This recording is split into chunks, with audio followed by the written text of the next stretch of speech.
पुण्याच्या मुंढवा जमीन गैरव्यवहाराच्या प्रकरणाचा रिपोर्ट हा प्राप्त झालेला आहे अशी प्रतिक्रिया बावनकुळेंनी दिली आहे। जे दोषी असतील त्यांच्यावरती कठोर कारवाई केली जाईल असंही बावनकुळेंनी म्हटलंय। खर्गे समितीने केलेल्या शिफारशीच्या संदर्भात चर्चा केली जाणार आहे आणि 2-3 दिवसांमध्ये या अहवालाच्या संदर्भात मुख्यमंत्र्यांसोबत चर्चा करणार असल्याची माहिती देखील चंद्रशेखर बावनकुळेंनी दिली आहे।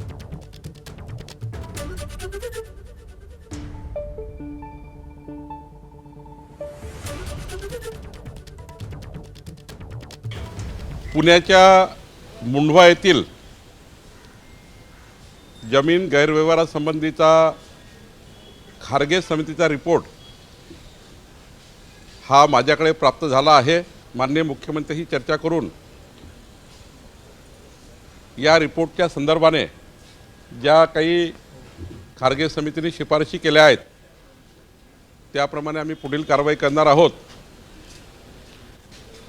कालच मला सीलबंद लिफाफा मिळालेला आहे, अजून तो सीलबंदच आहे।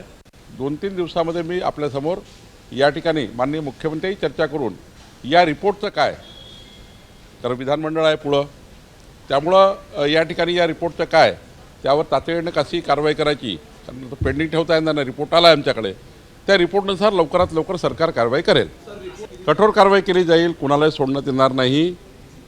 आणि ज्या सरकारी अधिकाऱ्यांनी सरकारी जमीन बेबंदशाहीने विकली असेल अशा अधिकाऱ्यांना सरकारमध्ये राहण्याचाही अधिकार नाही। एबीपी माझा, उघडा डोळे बघा नीट।